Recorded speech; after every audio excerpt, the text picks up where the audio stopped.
beliau sekarang ini adalah menjabat sebagai posisinya sebagai GM, dan beliau sangat luar biasa membantu kami saat ini di tim dosen, juga membantu dari sisi pengembangan kurikulum maupun pengembangan di laboratorium yang ada di Sekolah Tinggi Pariwisata Trisakti.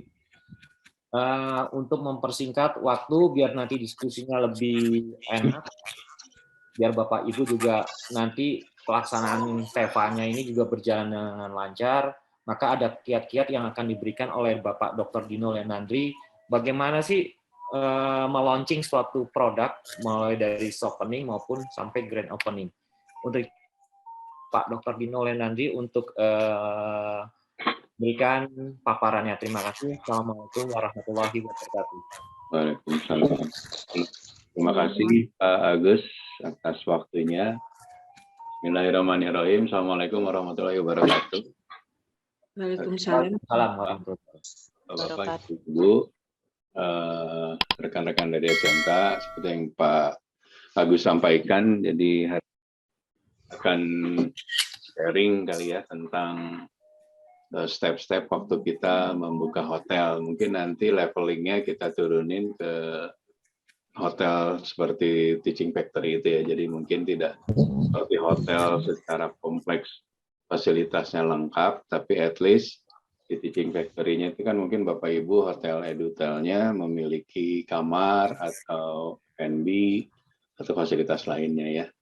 Untuk mempersingkat waktu, saya coba share materinya ya sebentar.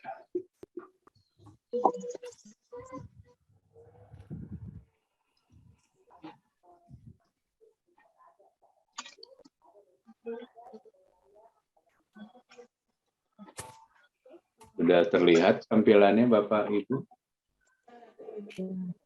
Jelas. Ya. Jadi saya ngambilnya, kebetulan kita ada satu contoh, kurang lebih hampir sama. Jadi waktu kita membuka hotel, mau hotelnya bintang 2, bintang 3, 4, dan 5, checklistnya cuman mungkin nanti lebih detail bintang 5 atau bintang 4, bintang 3 lebih banyak detail spesifikasi barangnya dan sebagainya ya. Nah kita coba ambil skupnya dalam konteks edutel mungkinnya sebagai teaching factory Bapak dan Ibu di sekolah. Jadi waktu kita mendirikan hotel biasanya kita ya katakanlah Bapak Ibu kan punya edutel SMK misalnya, katakanlah kita misalkan kotanya di Bogor lah gitu ya Bapak Ibu ya. Walaupun mungkin jumlah besaran kamarnya tidak terlalu banyak, tapi at least ini juga bisa menjadi tempat latihannya anak-anak dengan menggunakan juga tamu yang memang real gitu ya dari luar ya, di mana harga, fasilitas, kebersihan juga menjadi poin utama ya Bapak dan Ibu ya. Jadi ada beberapa juga edutel yang memiliki bukan branding tapi udah top of mind gitu. Jadi meningkat di edutel ini saja dengan yang lebih murah. Mungkin suaranya bisa di ini yang lain Bapak Ibu. Ini Yang bisa di mute. Nah ya oke. Terima kasih. Jadi kembali itu jadi memang beberapa edutel kalau dari sisi harga mungkin kita tidak kompetisinya saat ini sih mungkin yang benchmarkingnya saya lihat beberapa edutel itu di manage sama virtual operator ya seperti Oyo atau Red Doors gitu. Nah sebenarnya itu sayang itu kesempatan Bapak Ibu mengembangkan seperti layaknya hotel di industri gitu loh. Selama ini memang tergantungan platform terutama jualannya kali ya Bapak Ibu. Jadi karena jualannya terbatas offline, sedangkan Bapak Ibu juga kan perlu menggrab atau mengambil market yang online. Nah beberapa saya lihat beberapa edutel itu diserahin ke virtual operator itu seperti Red Doors atau Oyo ya. Red Doors dan Oyo punya kelebihan dan kekurangan masing-masing gitu. Kalau Ibu Bapak nggak mau pusing ya udah pakai Red Doors. Nanti sama Red Doors dikasih, sorry karena saya sebut brand karena ini Mimbar Academy saya sebut brand. Jadi Red Doors dan Oyo itu dia punya kelebihannya, dia punya platform yang bisa diakses oleh beberapa tamu di luar dari tamu offline-nya Bapak dan Ibu kan ya. Jadi dengan begitu ada kesempatan jualan edutel Bapak Ibu lebih luas gitu. Tadinya marketnya cuma di Bogor doang, kita studi kasusnya edutel di Bogor misalnya.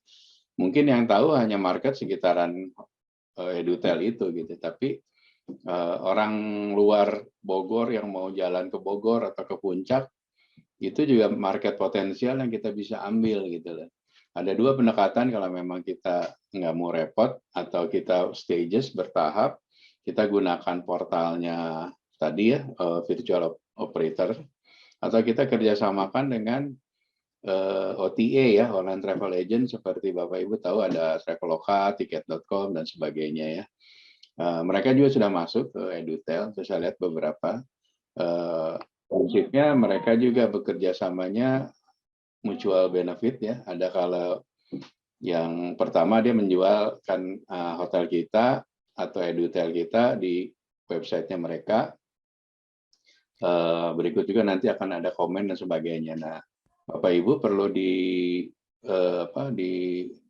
consideration bahwa ngejual produk itu tidak hanya menjual kamar aja, tapi kan kita menjual servis nih Pak, Bapak Ibu ya. Jadi kadang-kadang sekarang dengan kondisi virtual dunia sudah melanda kemana-mana, komen-komen juga menjadi pilihan orang memilih hotel ya. Jadi kalau kita lihat Bapak Ibu mungkin menginap di hotel kan baca dulu reviewnya, oh hotel ini ternyata kotor, hotel ini misalnya selain kotor misalnya jauh dan sebagainya. Biasanya komen negatif itu akan mengurangi orang untuk coba kita punya hotel ya. Jadi Bapak Ibu harus dipastikan juga produknya, walaupun yang menjalankannya anak-anak dalam arti ini anak-anak yang memang dalam proses belajar, tapi at least yang namanya kebersihan, terus kenyamanan ya, terutama kayak air panasnya jalan, AC-nya dingin dan sebagainya itu tetap harus dijaga gitu loh, karena itu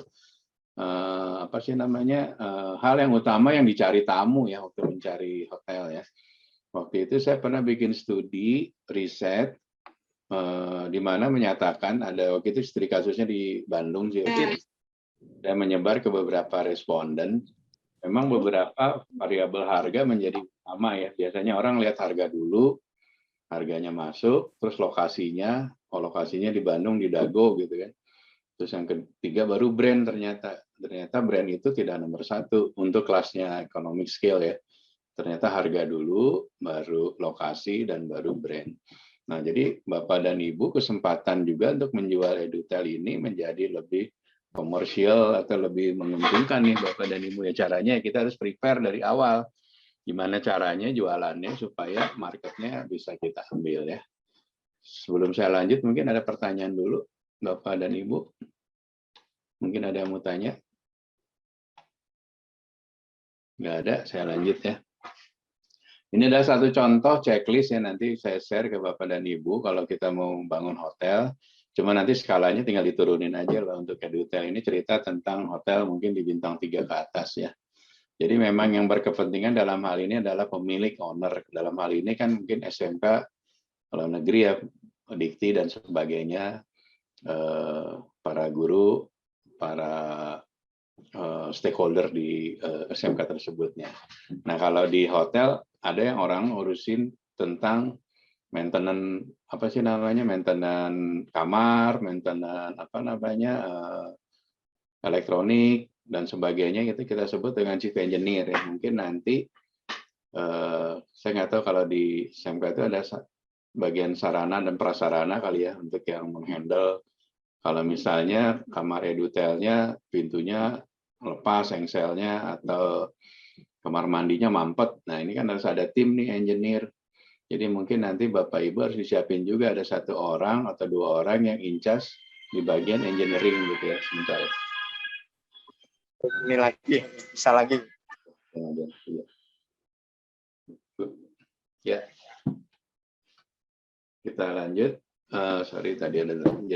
Jadi kita harus ada tim yang day to day yang bantuin operation untuk menjagain semua fasilitasnya berfungsi dengan baik ya Bapak Ibu ya. TV-nya, channelnya ada yang tidak buram, atau fungsi kamar mandinya berfungsi AC dingin, airnya panas, tekanan airnya cukup dan sebagainya. Nah, ini juga menjadi prasyarat ya, walaupun edutel, tetap kita harus menjaga kualitasnya ini gitu. Jadi kita perlu nanti Bapak Ibu mungkin memikirkan kira-kira siapa yang bantu bagian engineering. Mungkin di SMK ada kali ya bagian yang urus untuk ngurusin perawatan gedung ya, dan sebagainya.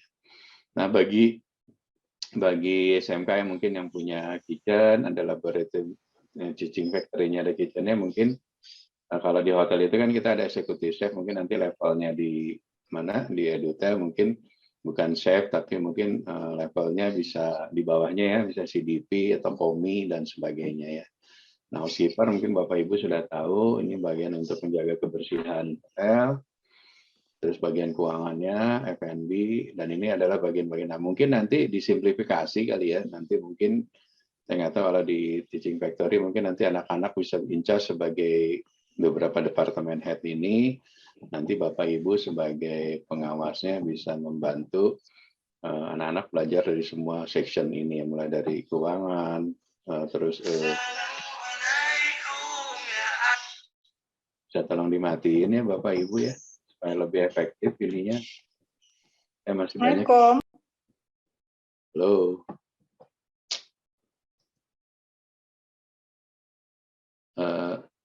Oke, kita lanjut ya. Nah, Bapak Ibu telah tadi kita pembagian dari departemen head yang ada di hotel, mungkin nanti Bapak tinggal di benchmarking di edutel seperti yang saya sampaikan tadi ya. Nah, kita masuk ke dalam tahapan waktu kita katakanlah kita mendirikan edutel nih ya, atau hotel lah misalnya, kan ada sekarang juga akademi yang punya inkubatornya udah bikin hotel gitu ya. Jadi yang pasti memang nanti ada bagian-bagiannya ya, saling berkaitan. Yang pertama mungkin untuk bagian training, materi-materi training. Jadi kalau di beberapa hotel, terutama brand besar sih manual trainingnya sudah lengkap ya. Tapi Bapak Ibu mungkin kalau memang nanti pembukaan edutel ini harus disiapin dulu Bu training manualnya supaya layaknya di industri nanti anak-anak waktu mulai bekerja itu hari pertama itu dia akan di training dulu kira-kira pekerjaannya apa, do and don'ts-nya apa ya, apa yang harus dilakukan dan yang tidak boleh dilakukan ya. Terus selanjutnya kita menyiapkan yang namanya FPPNA. FPPNA itu artinya F itu food picture, dan equipment. Jadi barang-barang yang ada di kamar, barang-barang yang ada di restoran seperti furniture ya, terus bednya, terus peralatan-peralatan pendukungnya di kitchen, di mana tuh di restoran, ini masuk ke FPPNA. Nah biasanya nanti kita istilahnya mungkin di SMK beda lagi mungkin apa ya, pengadaan barang untuk aset lah ini ya. Kalau di hotel kita sebutnya FPPNA. Nah FPPNA ini nanti disesuaikan dengan berapa jumlah kamarnya nih. Kita misalnya kamarnya 10, berarti kita perlu TV-nya 10 plus 1 buat di lobby, plus buat di restoran, atau plus 1 spare gitu ya. Jadi kita butuh 15. Nanti yang prepare adalah misalnya engineering-nya atau bagian prasarana dan sarananya gitu ya. Terus selanjutnya ini mulai dari pengadaan barang ya, mulai dari kamar, isinya kamar apa aja, mulai dari bed, terus linennya, towelnya, termasuk yang di restoran, chinaware-nya ya, piring itu, plate-nya, china-ware, glassware, terus peralatan kitchen ya, kitchen utensil dan sebagainya, seperti apa sih wok dan katel gitu ya, dan sebagainya, ini masuk ke dalam ini ya. Nah selanjutnya kita juga memastikan waktu hotel itu baru berjalan kan kita harus ada stok barang-barang untuk jualannya ya, untuk kitchen, bahan material bahan-bahan dry good-nya ya, makanan keringnya yang kalengnya udah di-prepare, dibelanjain. Jadi nanti ada timetable-nya nanti Pak, menuju hotel buka, Bapak Ibu udah mulai nyiapin nih stoknya barang-barang. Stoknya jangan kebanyakan, dan bagusnya stoknya disesuaikan dengan menu yang dijual ya. Jangan beli barang, tapi menunya nyusul. Nanti antara barang dengan menu nggak nyambung. Banyak hotel terjadi gitu. Jadi barangnya di stoknya banyak, tentang barangnya Chinese food gitu ya. Ternyata dia nggak punya restoran Chinese atau menu Chinese-nya kurang, akhirnya barang-barangnya menjadi nganggur di gudang gitu. Jadi Bapak Ibu nanti kalau memang di edutel ada restorannya, sesuaikan dengan menunya, baru barangnya belanjanya sesuai dengan menu, jadi supaya stoknya tidak berlebihan ya. chemical juga untuk housekeeping ya, terutama untuk bersih-bersih, buat cleaning kamar, untuk mungkin kalau ada laundry-nya, Edutel yang punya laundry juga ada chemical-nya, terus engineering juga untuk bersihin AC, bersihin namanya peralatan-peralatan mesin ya, ini ada barang-barangnya sebagainya. Sampai di sini ada yang Bapak Ibu ada yang mau ditanya sebelum saya lanjut terus ngomong? Mungkin lebih aktif Bapak Ibu, monggo kalau mau nanya silakan. Kalau belum ada saya lanjut ya Bapak Ibu. Nah, kalau di hotel memang kan kita ada kepentingan kita memberikan tanggung jawab apa yang terjadi dalam kita gitu ya.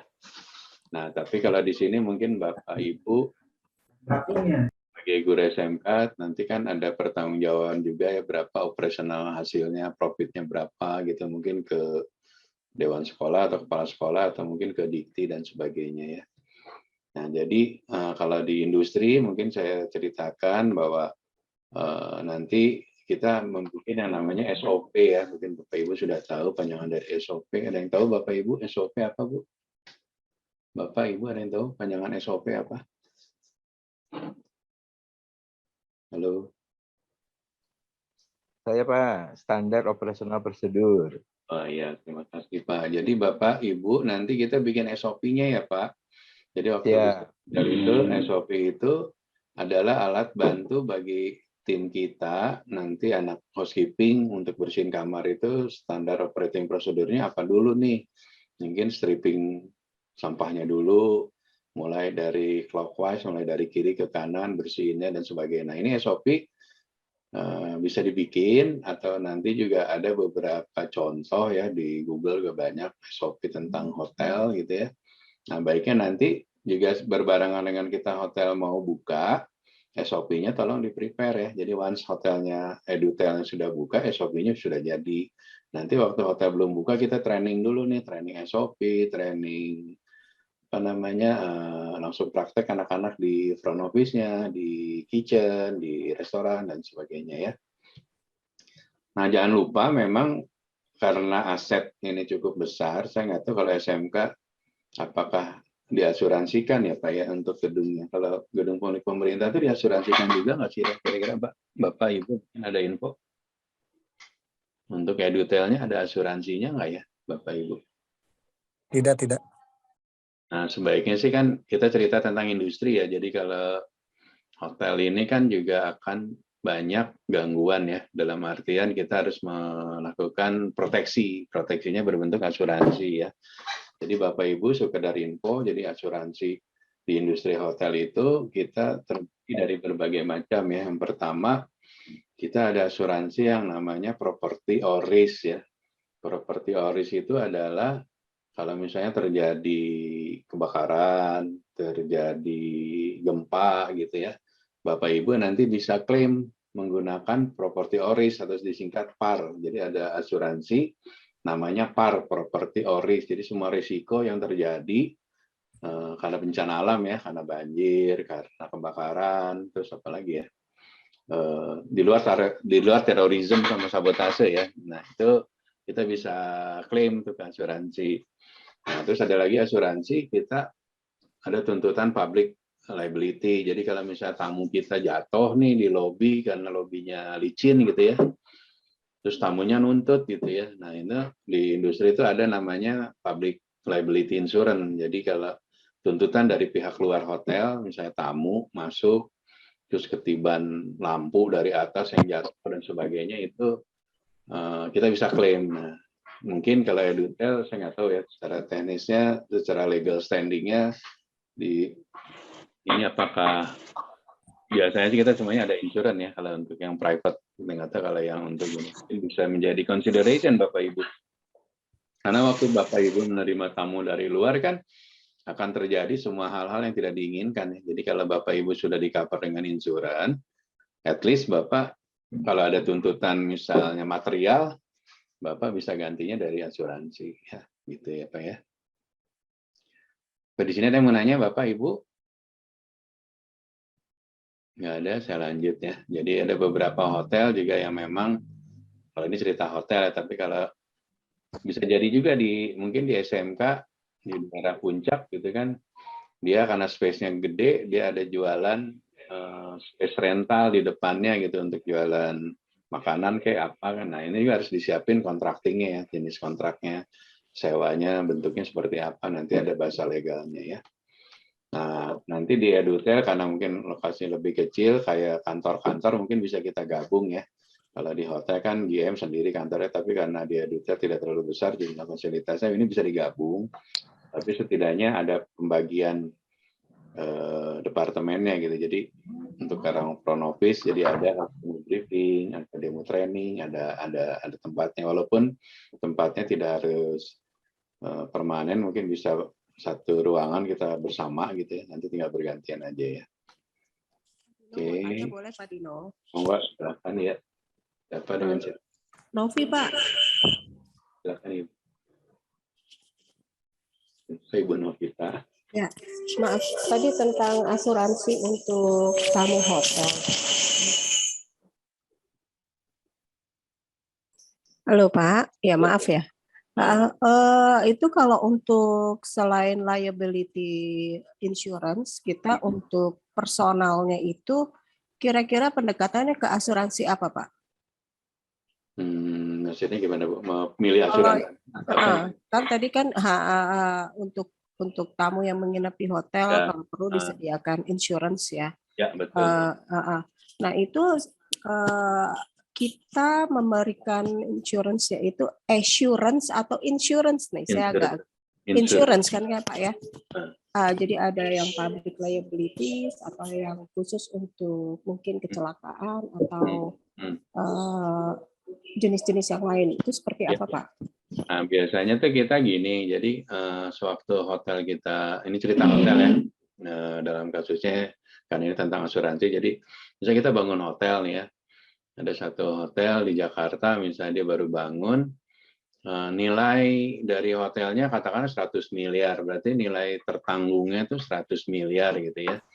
Nah nanti tuh ada kriterianya gitu, kalau Ibu public liability, misalnya kalau orang tamu nginap, kira-kira dia stay-nya 10 juta lah gitu. Katakanlah dia, kalaupun ada klaim, nilainya pagunya udah ada standarnya misalnya nyampe 100 juta gitu ya. Nah nanti kita ikut itunya tuh Bu. Jadi public liability-nya mungkin nilai tertanggungnya 100 juta gitu. Jadi sampai dengan nilai 100 juta, itu akan di-cover oleh asuransi gitu ya. Nah tapi ada kejadian satu hotel di Jakarta zaman dulu, karena zaman dulu tuh hotelnya, ownernya punya asuransi sendiri tuh Bu. Nah ceritanya, hotel itu, kebetulan ada teman saya di sini, orangnya di sini. Hotel itu kebanjiran Bu. Jadi laundry-nya, terus peralatannya itu tenggelam gitu. Nah, ternyata waktu dia klaim, angkanya cukup besar. Pas dicek, ternyata dia mengasuransinya ke perusahaan. Jadi dia namanya konglomerat kan punya asuransi sendiri gitu ya. Ternyata nilainya dia under insure. Apa sih namanya? Nilai tertanggungnya kecil gitu. Jadi waktu dia klaim nggak cukup gitu. Nah, itu harus hati-hati. Jadi Bapak Ibu pastiin Bapak jangan under insure gitu. Kalau misalnya Bapak punya asetnya 100 miliar, kadang-kadang kita supaya biar murah asuransinya, kita bikin nilai aset kita diturunin tuh supaya murah itunya bayar cicilan bayar asuransinya. Nah, dilala terjadi yang tidak diinginkan gitu. Waktu diklaim ternyata under insure. Nah, itu jadi problem. Nah, biasanya untuk memudahkan sih kita pakai broker ya. Broker di sini bukan calo secara umum sih. Jadi broker insurance itu kita sih lebih prefer menggunakan broker karena broker itu dia akan kasih comparison gitu. Dia ngasih 3 asuransi gitu. Misalnya saya hotelnya di Jakarta mau asuransi, saya ketemu broker, sama broker dikasih 3 asuransi, misalnya asuransi apa sih, misalnya dari Tata Wahana atau asuransi A, B, C gitu ya. A segini preminya, B segini, C segini, covernya segini. Nah, kita nanti dikasih tahu Pak, mendingan ngambil yang ini harganya lebih mahal dikit, tapi coverage-nya lebih luas gitu ya. Nah, itu kita dikasih kemudahan gitu. Nah, enaknya juga kalau broker kalau ada problem, Kita tinggal panggil brokernya aja, brokernya yang bikin berita acaranya sampai duitnya dibayarin gitu. Malah kadang-kadang broker nombokin duluan gitu. Nah, jadi jadi sebaiknya sih, ya itu kalau tentang asuransi, saya saranin kita berbagi pengalaman kita menggunakan broker karena banyak pilihan gitu. Dia akan ngasih pilihan ABCD. Walaupun memang broker pasti ada preferensi ke tertentu, tapi kita at least kita tahu lebih dan kurangnya gitu. Daripada kita satu dealing satu-satu kita repot ya. Belum kalau ada acara, misalnya Bapak kejadian, misal nih gensetnya meledak gitu kan. Itu kan Bapak harus bikin berita acara dulu, kronologinya segala macam sampai dengan dibayar itu panjang gitu loh. Terus apa sih namanya? Produk yang rusaknya, bangkainya itu nggak boleh dibongkar dulu sampai dengan tim audit asuransinya masuk. Nah, kalau si broker biasanya dia punya alternatif, kan hotel nggak bisa tutup nih, dia mungkin pakai dulu yang genset yang lainnya sampai ini diidentifikasi atau diinvestigasi. Gitu Bu Novita ceritanya. Thanks, Pak. Ini ada yang mau tanya Pak Dedi, silakan Pak. Pak Dedi mau nggak? Silakan. Gimana Pak Dedi? Iya Pak, terima kasih Pak. Saya ingin bertanya terkait dengan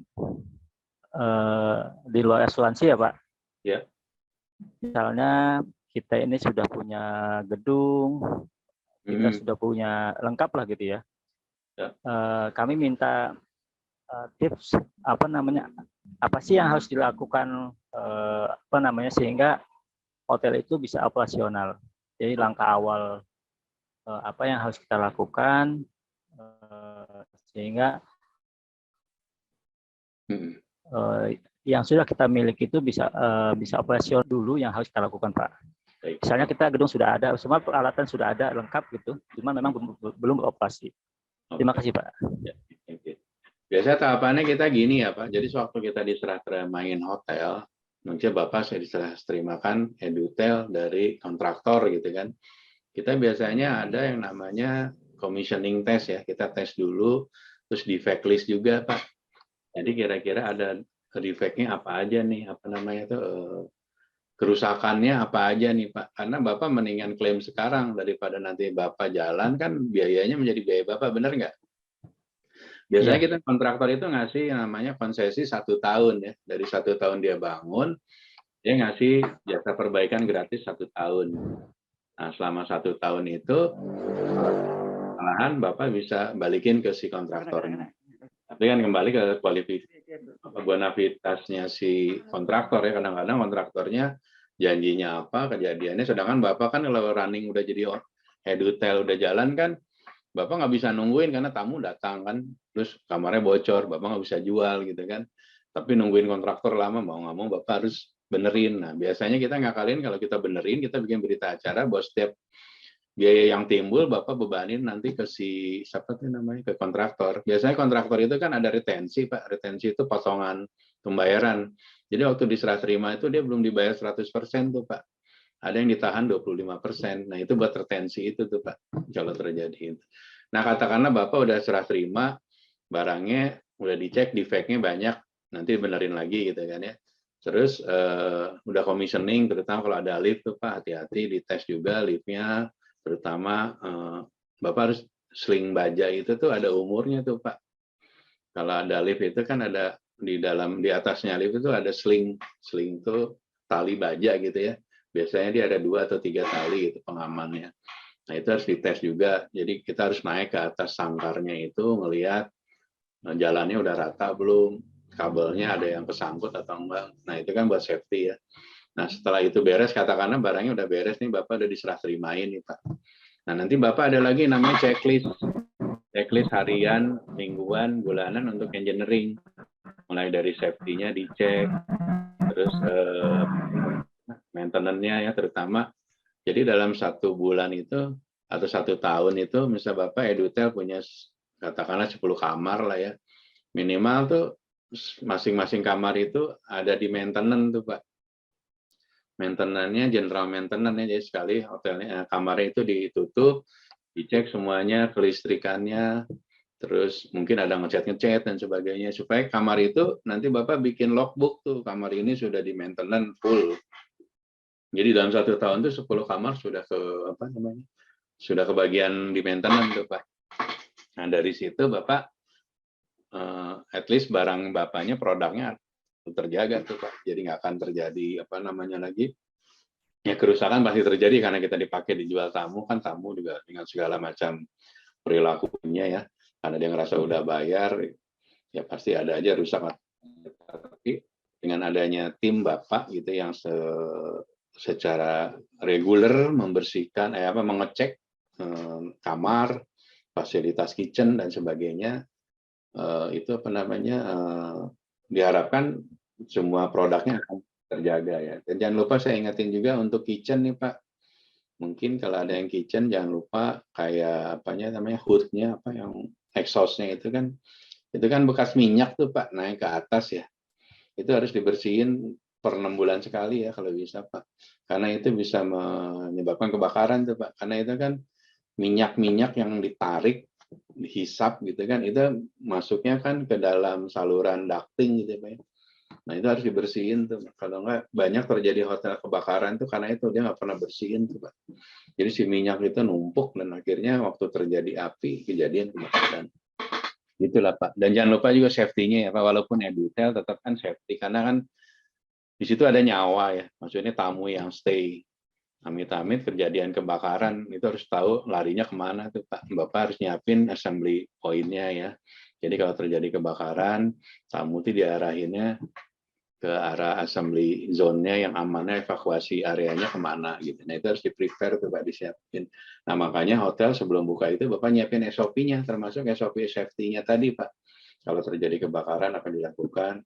Jangan lupa juga latihan latihan fire brigade, latihan evakuasi itu harus dilakukan nih Pak.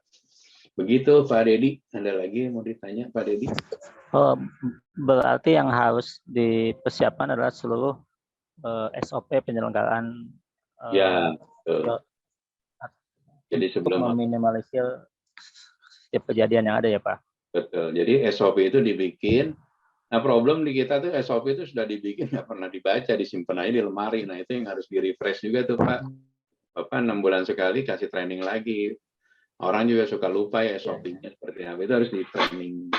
Jadi 6 bulan sekali lah minimal. Jadi supaya anak-anak juga ingat lagi kalau terjadi kebakaran apa harus dilakukan, kalau terjadi misalnya gempa atau apa. Jadi mereka sudah terbiasa. Gitu Pak Dedi. Gitu ya Pak Dedi ya. Gimana Pak Dedi? Ya, terima kasih Pak. Pak Dedi dari SMK mana Pak?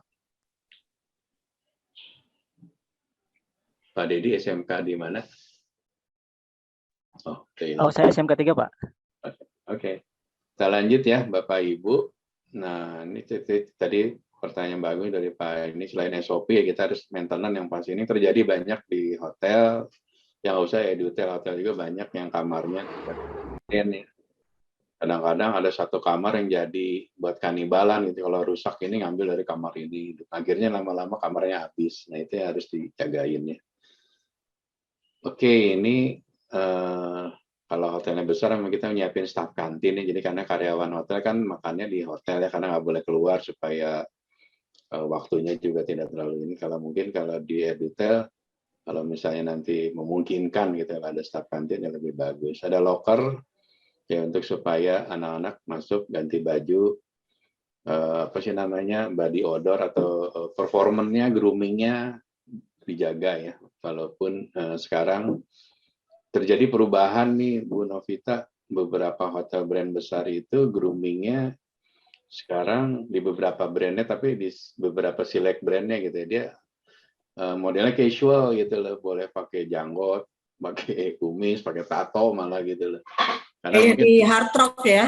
Ya, Hard Rock atau di grupnya salah satu grup besar juga yang punya brand-brand memang marketnya adalah anak muda, marketnya yang orang leisure nggak formal gitu ya. Jadi pendekatannya biar bisa casual gitu. Jadi memang nanti akan jadi kontradiktif ya di satu sisi di kita di kampus di sekolahan ngajarin harus grooming harus ini ternyata ada hotel yang juga sekarang rada nyeleneh kali ya karena mungkin tuntutan market juga sih mungkin ya. Tapi secara umum kalau bintang 5 ya tetap rapi, grooming, grid-nya dijaga ya. Oke, kita lanjut. Nah, beberapa hotel nih sekarang sudah berubah juga Bapak Ibu. Kadang-kadang minibar nggak diperluin ya Bapak Ibu. Jadi kalau di hotel mungkin daripada beli minibar gitu kan jarang diisi tuh Pak Ibu.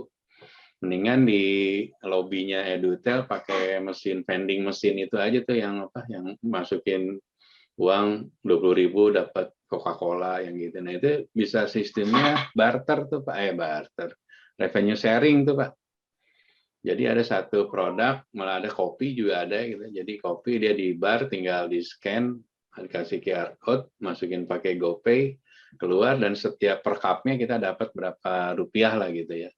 Daripada Bapak belanja minibar buat di kamar, saat ini juga di hotel jarang dipakai gitu. Jadi sayang ya, mendingan di restorannya ada vending mesin atau sekalian jualan F&B-nya gitu ya kalau bisa ya.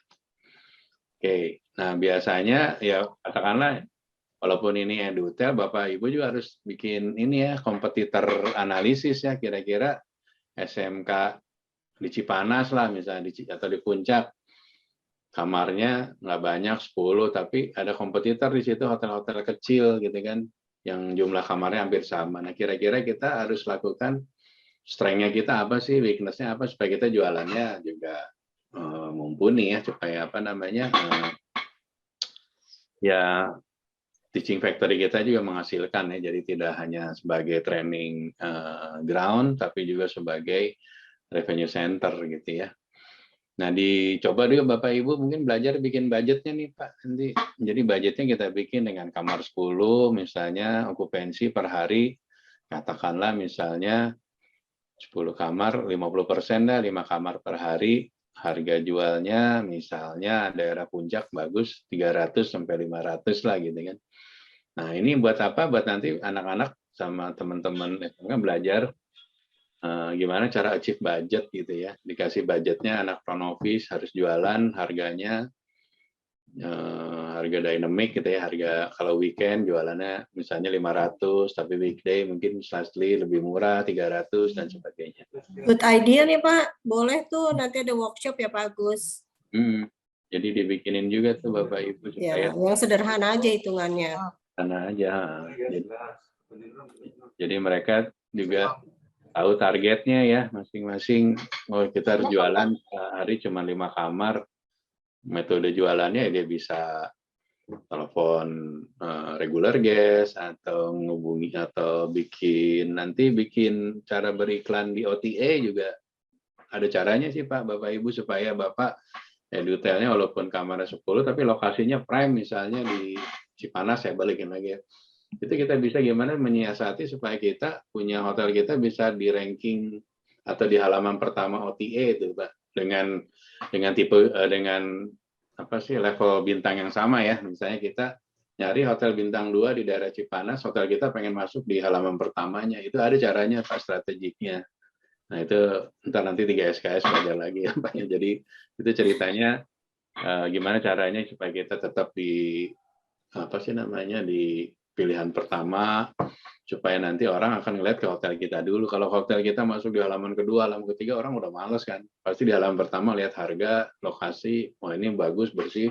Oh jangan lupa juga Bapak Ibu, walaupun di Edutel, Bapak Ibu tolong ada teknik fotografinya juga ya. Jadi kamarnya image-nya jangan pakai handphone gitu ya. Bikin yang menarik gitu.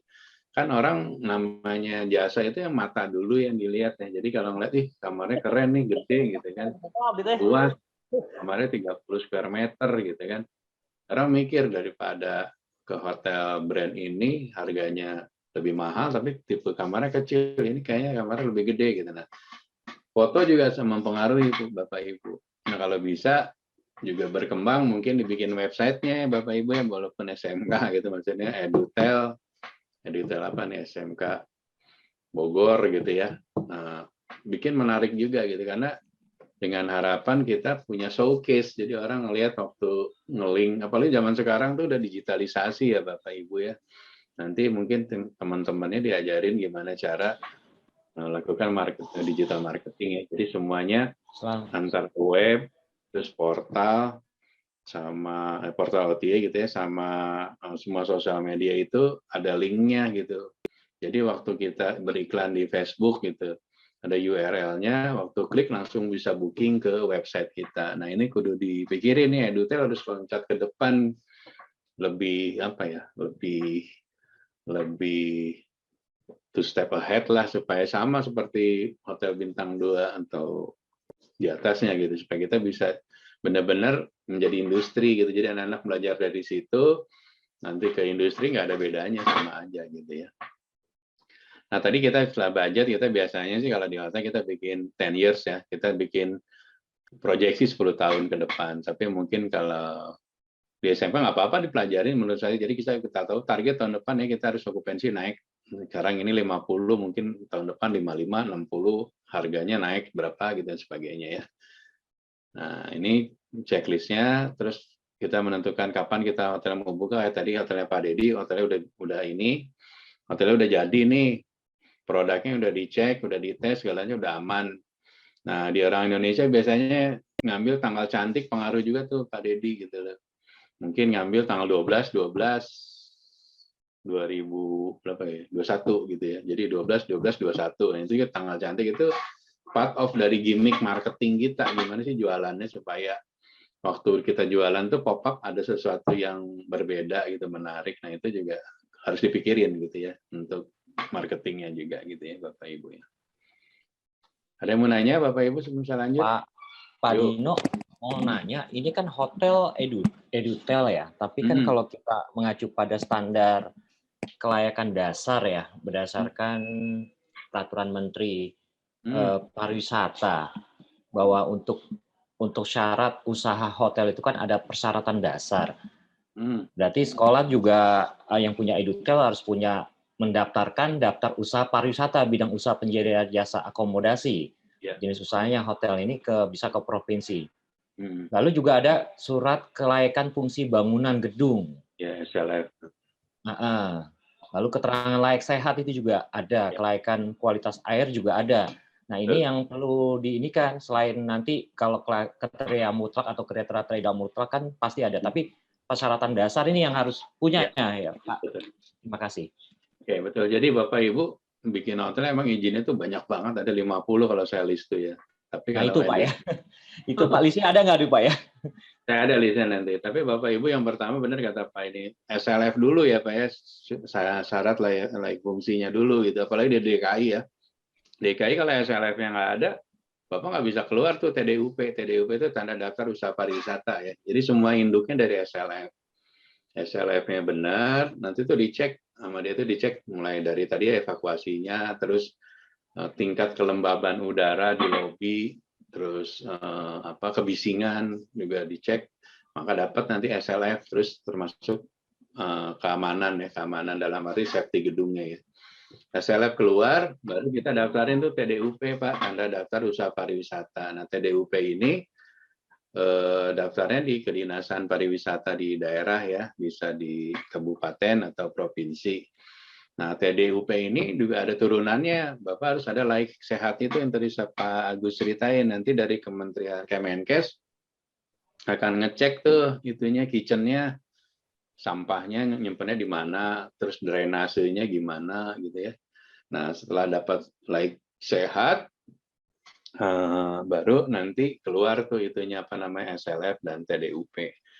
Menurut saya sih mungkin itu dulu aja Pak, SLF, TDUP, baik sehat, yang lainnya sih tergantung besarannya ya. Kalau kita di departemen pemadam kebakaran tuh ada aturan kalau gedungnya di bawah 3 lantai itu nggak usah pakai safety yang lengkap kayak hidran dan sebagainya gitu ya, tapi cukup pakai sprinkler, APAR yang ini.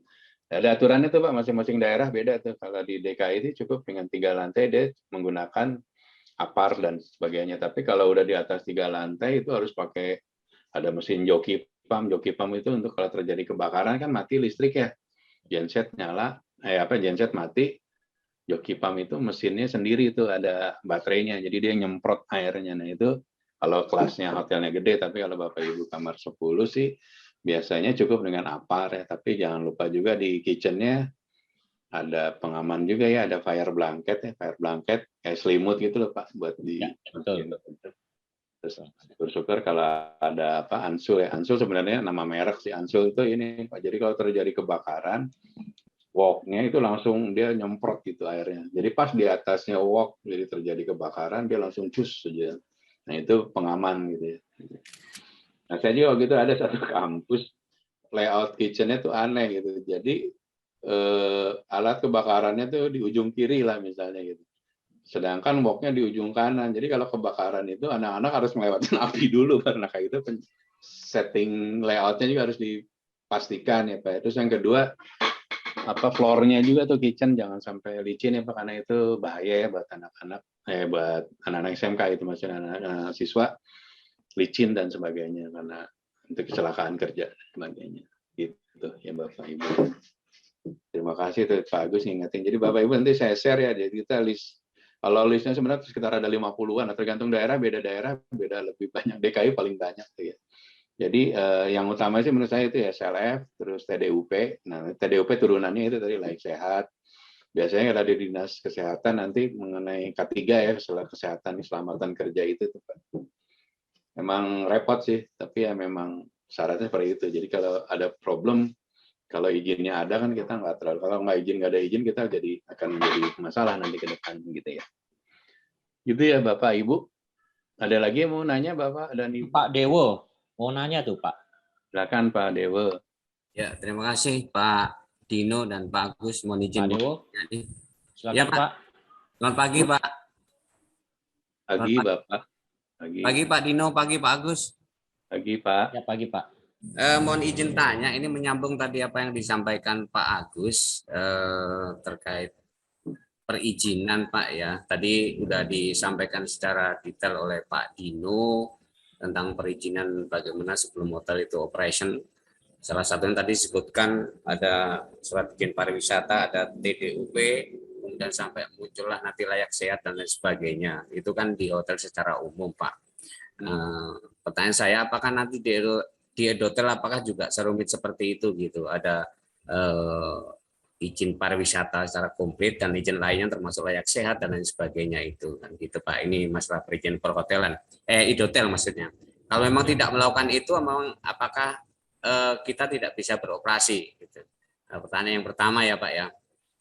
Nah, pertanyaan kedua ini biasanya kalau udah menyangkut izin nanti kita sudah operasi. Ini kalau kita izin ya Pak ya. Biasanya kan menyangkut nanti di daerah itu ada namanya PP1 ya, pajak PP1 yang 10% itu. Apakah nanti kita di Edotel juga kena yang PP1 10% kalau seandainya kita memproses izin itu Pak.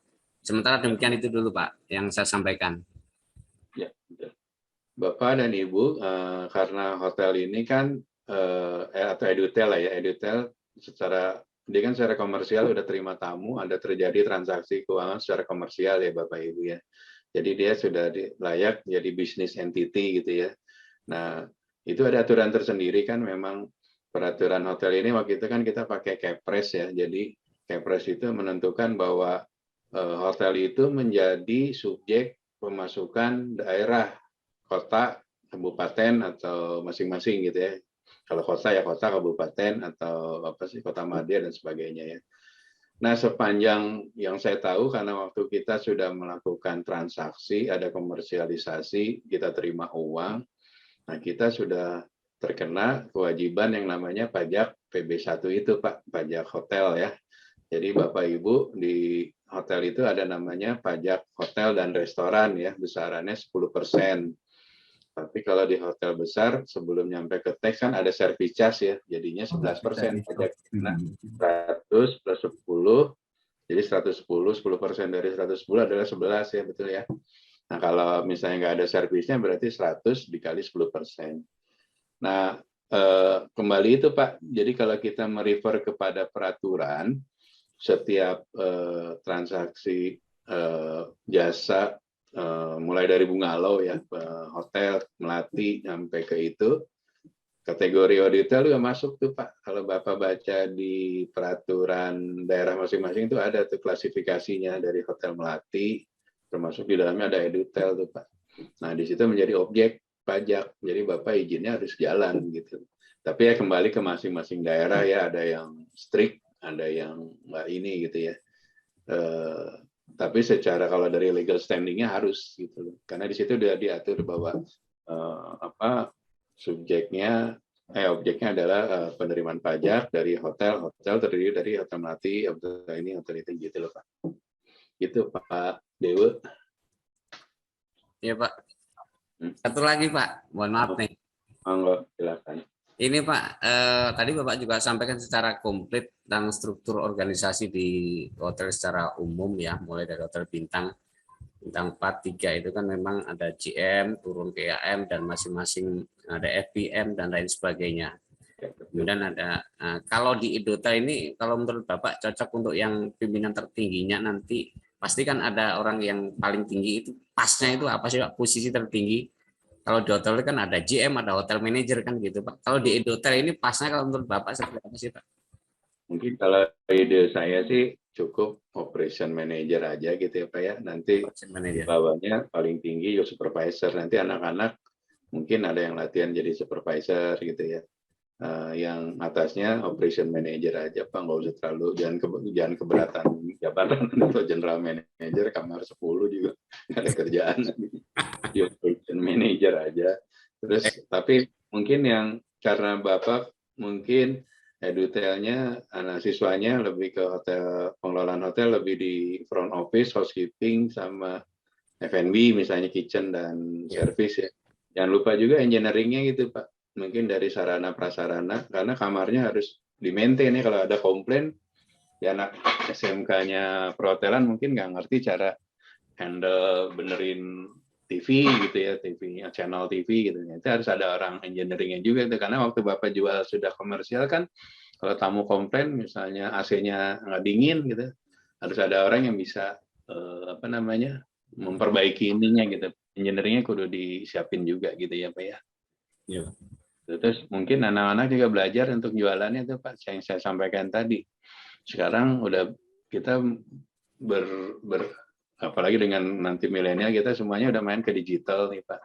Mungkin mulai anak-anak latihan gitu cara membuat promo-promo di F&B, promo di Instagram. Nah itunya diiniin juga gitu Pak. Jadi saling bersinergi. Jadi anak-anak nggak FO doang, housekeeping doang, tapi ada yang di sales juga, yang jualan. Mungkin nanti kalau ada Bapak punya ruangan serbaguna atau bisa jadi ballroom gitu kan, jadi nanti anak SMK-nya bisa handle kalau ada orang mau booking, gimana cara bikin reservasinya, gimana cara bikin banket eventnya gitu. Itu mungkin biar lebih kompleks itu Pak. Jadi Bapaknya anak-anak bisa lebih lebih banyak insight-nya lah gitu ya. Gitu Pak Dewa. Baik, terima kasih Pak. Sementara itu nanti paling di sesi akhir mau nanya satu lagi. Terima kasih Pak ya. Pak, itu. Nah, selanjutnya tadi kan saya sampaikan itu ya Bapak Ibu ya, jadi supaya anak-anak kreatif nanti ajarin juga cara tadi ya, salesnya gimana, jualannya, yang masak juga udah produknya gimana cara anak-anak juga produknya yang bagus tuh bisa dijual di Instagram supaya menarik jadi tamu dan sebagainya. Gimana cara bikin banner iklan di restorannya dan sebagainya ya. Nah, jangan lupa juga semua ini ujung-ujungnya uangnya nih, kamarnya rame nih, Edotel Bapak, F&B-nya, ada laundry-nya malah jadi outsourcing ke hotel gitu. Aspek keuangannya juga harus penting ya, jangan sampai uangnya tidak terrecord gitu loh. Itu kan jadi problem nanti Bapak Ibu pada waktu pemeriksaan ya. Baiknya sih gunakan sistem ya Bapak Ibu. Sekarang sistem juga murah nih Pak Ibu. Perlu ketahuin, jadi Bapak Ibu bisa beli sistem yang modelnya variabel. Jadi per kamar misalnya, kayak satu brand saya sebutin ya, VSP gitu misal ya, per kamar terjual 1.500. Jadi Bapak nggak usah beli sistemnya, tapi sewa modelnya Pak. Jadi nanti akhir bulan misalnya kamar terjualnya 100 kamar, gitu, 100 kamar dikali 2.000, udah bayar segitu doang gitu Pak. Tapi Bapak reportingnya rapih kan, penjualannya kelihatan, datanya ada, kamar mana aja yang terjual. Jadi buat Bapak punya laporan juga bagus gitu ya.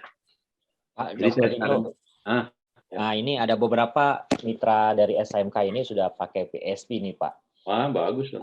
Salah satu yang 57 nih. Nanti 57 mungkin akan lebih karena hotelnya sudah akan running nih. Jadi PSP-nya nanti akan dibantu nih. Mungkin dari teman-teman yang SMK lain yang tadi disarankan oleh Bapak Dr. Dino sebagai praktisi juga, ini luar biasa nih. Karena harganya juga Bapak Ibu kan nggak perlu invest alat seperti tadi Pak Dr. Dino bilang ya.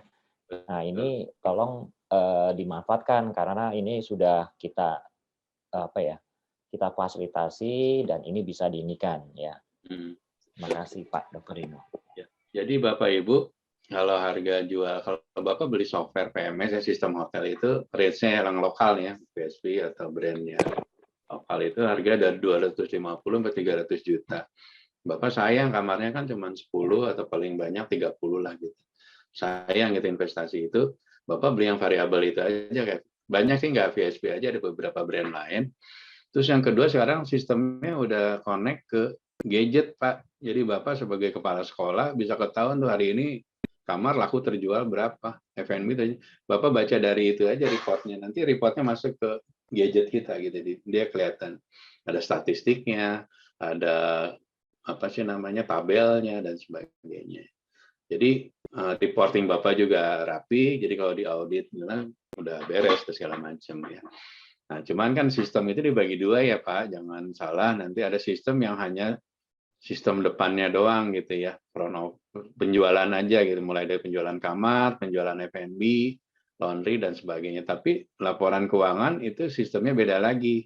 Tapi kalau si VSP tadi sih udah all in ya, depan belakang gitu. Jadi Papa pastiin juga waktu beli itu sudah include sampai back office belum gitu. Kalau bisa sampai back office ya kayak jadi satu sistem udah mencakup semua reporting. Jadi Bapaknya nggak ribet lagi, nggak usah beli lagi yang lain ya.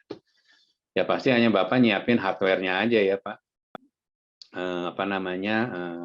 Oh ya kalau Bapak yang sewa itu Bapak nggak usah pakai server ya. Jadi servernya nanti di cloud base ya, yang penting internet Bapak minimal 20 mega aja cukup. Itu udah mumpuni itu Pak. Paling nanti Bapak punya sistem punya workstation atau PC di front desk 1, mungkin ya di restoran 1, mungkin di back office 1, 3 juga cukup. Nanti tinggal nambah lagi tinggal di link, yang penting fungsi utamanya dulu aja di sistem penjualannya sudah ke-recap, terus back office-nya juga sampai ke belakang ya. Oke, ada yang mau nanya sebelum saya lanjut? Kalau nggak ada, nanti kita juga nyiapin ya Bapak Ibu, kan pasti kamar harus disediain. Ada sabun, amenities, nah ini harus di-prepare juga nih Pak Bapak Ibu. Nah satu saya ada, mungkin Bapak Ibu bisa kerjasama nih, ada CSR tuh kalau nggak salah di daerah Bogor tuh Pak. Jadi dia bekas housekeeper hotel di Jakarta. Dia tuh menggunakan dari minyak sereh tuh Pak. Itu bagus juga tuh, wanginya enak tuh, strong gitu. Jadi Bapak punya satu kerja sama CSR, kedua mungkin punya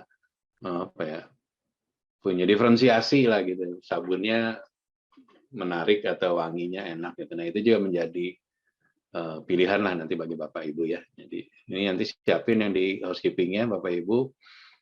Nggak sedetail di hotel sih, tapi at least sabun kan harus ada ya minimal ya. Terus towelnya handuk ya dan sebagainya. Towel beberapa sekarang sudah kita bisa beli dan bisa sewa nih Pak Bapak Ibu. Tapi memang ada minimumnya sih biasanya. Sewa itu termasuk sewa bersih ya Pak ya. Jadi termasuk laundry-nya Pak. Jadi kita terima bersih gitu handuk. Jadi udah seperti itulah saat ini gitu ya. Kalau novice, tadi kalau udah sistemnya SMK 57 ya. Mau nanya dong, kalau linen mana lebih menguntungkan atau lebih murah cost-nya dibanding kita punya sendiri atau sewa? Ada waktu itu teman saya bikin hitungan, tapi Jakarta sih ya Bu, karena mungkin Jakarta supply-nya gampang. Dia ngitung beli, terus dia ngitung nyuci, terus dia hitung rusak hilang gitu ya. Sama dia sewa tuh sewa bersih ya, jadi barangnya ada bersih.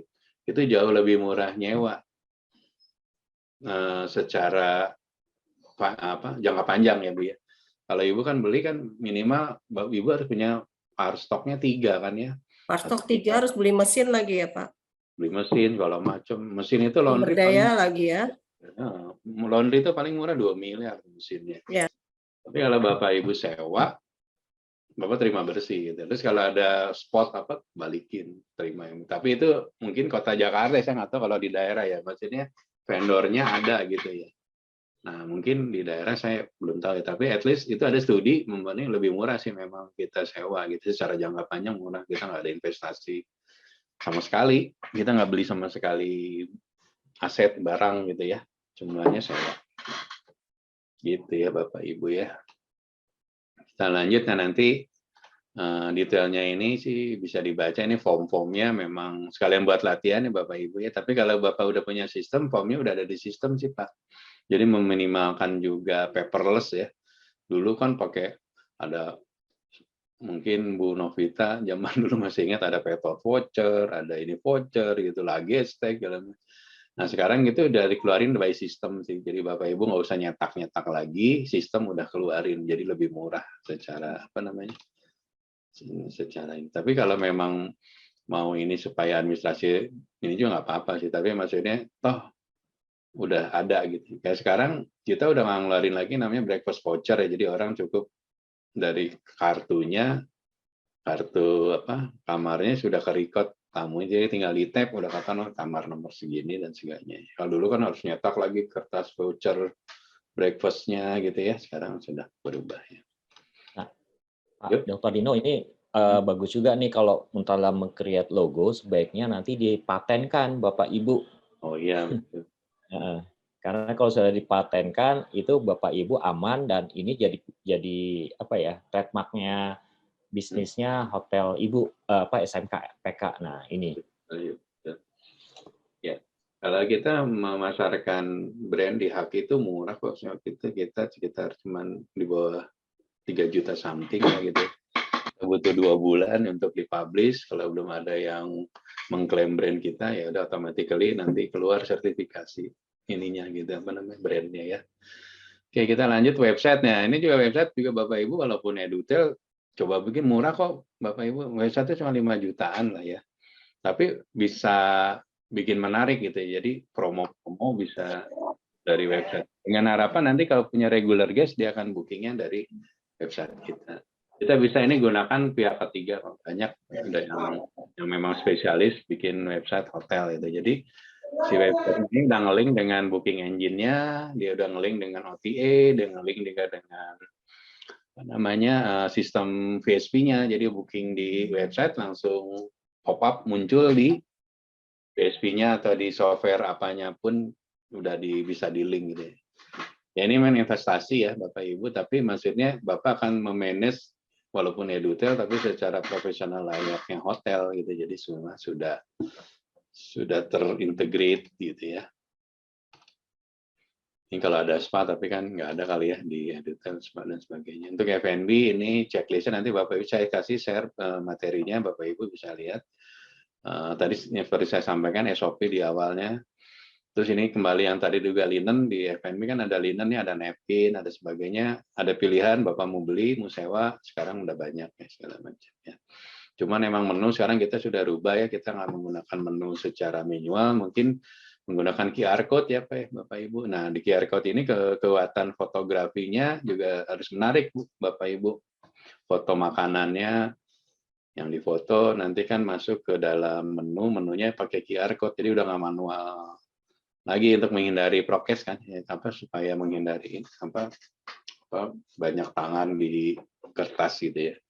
Sekarang beberapa itu sudah meminimize menu atau informasi-informasi yang berbentuk kertas di kamar ataupun di restoran, semuanya menggunakan QR code. Bapak Ibu juga bisa pakai QR code dan ada beberapa aplikasi yang gratis dan cukup bagus gitu ya Pak Ibu ya.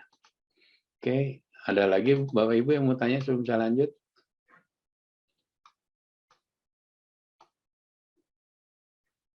Nah, kita ke engineering Bapak Ibu, jangan lupa ya engineering barang-barangnya harus di-maintain ya, pastikan safety dan sebagainya ya. Karena safety adalah kita karena ada nyawa yang kita di dalam kamar itu, jadi kalau ada sesuatu yang ini menjadi tanggung jawab kita, walaupun Edutel ataupun apapun, namanya kita sudah menerima apa sih namanya pembayaran, berarti kita harus menerima konsekuensi ya dari tuntutan segala macam ya. Yang dipastikan tadi ya kitchen hood ya, terutama di kitchen tuh yang banyak minyaknya, itunya ductingnya harus dibersihin. APAR, alat pemadam kebakaran ringan, wajib Bapak Ibu, jangan lupa itu ada expiry date-nya. Jadi selama 1 tahun tuh expiry, sebelum expiry mungkin bisa dipakai latihan tuh Pak, biar foamnya dibuang, nanti di refill lagi, diisi lagi ya. Oke, yang tadi sales, kita ada, nah nanti mungkin ada kelas gimana cara bikin, apa namanya, rate, cara bikin Bapak harga jual kamarnya Pak. Kan Bapak tadi udah SWOT analisis ya, Bapak hotel Edutel di Cipanas, kompetitornya ada Oyo, ada Red Doors, harganya range-nya 300 something.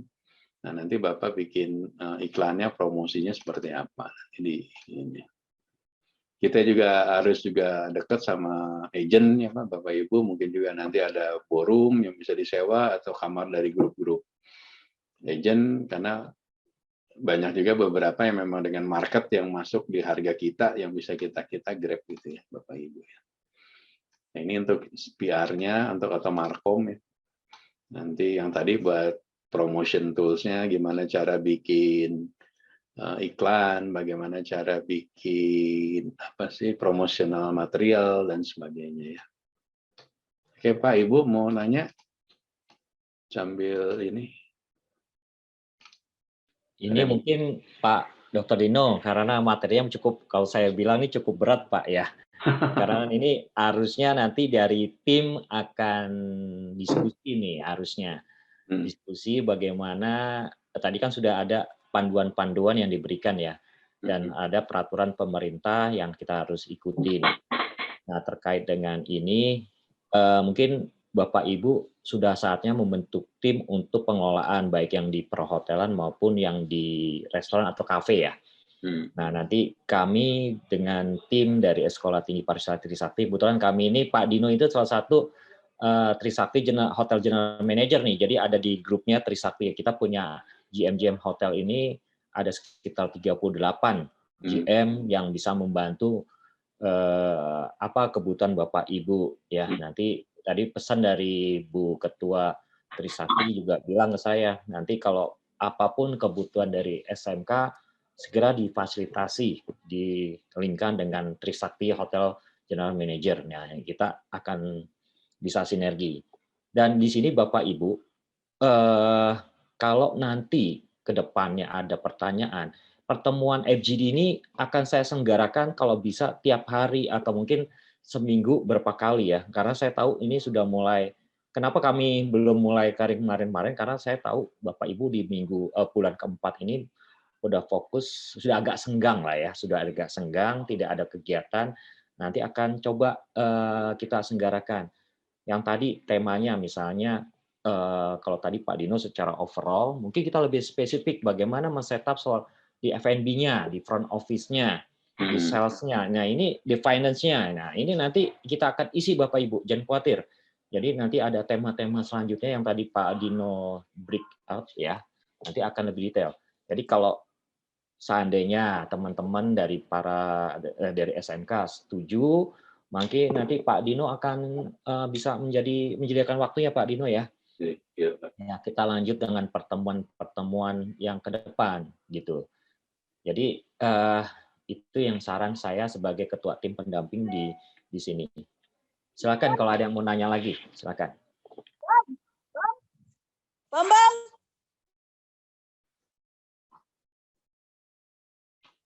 Silakan Bapak Ibu, mungkin ada yang mau ditanya. Mungkin dari saya Pak. Silakan Pak Didi.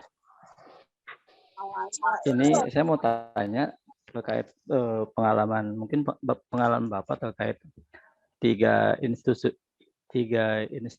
ya, antara pemerintah pusat, pemerintah daerah, dan sekolah terkait dengan apa namanya Edutel ini. Mungkin Bapak bisa cerita sedikit Pak, pelan apa namanya, terkadang memang di beberapa daerah ini terkendala dengan aturan main yang ada di entah itu pemerintah pusat ataupun pemerintah daerah dengan sekolah itu sendiri, Pak. Mungkin Bapak bisa share terkait dengan mungkin ada pengalaman tersendiri, Pak. Terima kasih. Oke, mungkin saya gambarkan secara umum aja. Jadi memang betul seperti Pak Dedi sampaikan. Jadi ada beberapa perbedaan pendekatan di masing-masing daerah gitu ya. Kayak saya ambil contoh Jogja dan Bali gitu ya.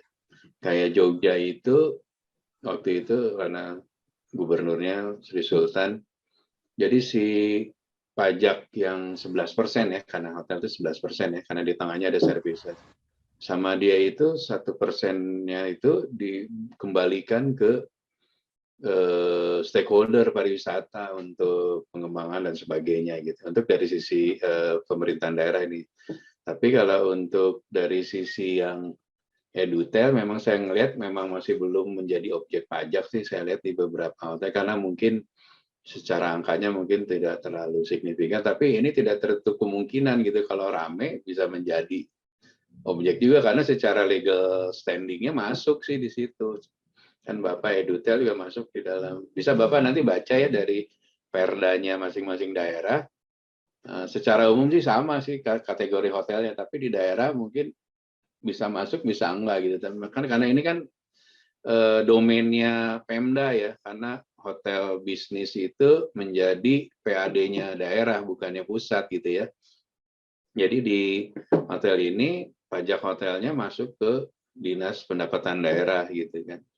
Nah, beberapa sih di daerah saya lihat sih memang beberapa edutel belum membayarkan nilai itu ya Pak, apa namanya PB1-nya ya gitu ya. Tapi saya melihat ada satu di Jogja itu, saya nggak tahu karena memang dia di lokasi yang di mana hotel itu daerah turis gitu ya, edutel itu daerah turis. Nah di situ banyak hotel-hotel kecil juga yang bayar PB1. Kalau nggak salah edutelnya juga menjadi objek gitu. Jadi saya tidak bisa generalisasi karena memang satu itu PAD-nya daerah dan masing-masing daerah karakteristiknya juga beda-beda Pak. Dalam satu provinsi aja saya beda gitu loh pendekatan ininya gitu, tergantung kebijakan masing-masing local authority gitu Pak. Kurang lebih gitu Pak Dedi. Oke, baik Pak. Terima kasih banyak. Ini Pak Maksum Sadewo, silakan Pak. Ini raise hand. Bukan nih. Masih di mute, Pak. Pak. Terima kasih Pak Dino, Pak Agus. Masih terkait yang barusan Pak Dino sampaikan masalah PP1 itu Pak ya, ada yang 11% untuk di hotel.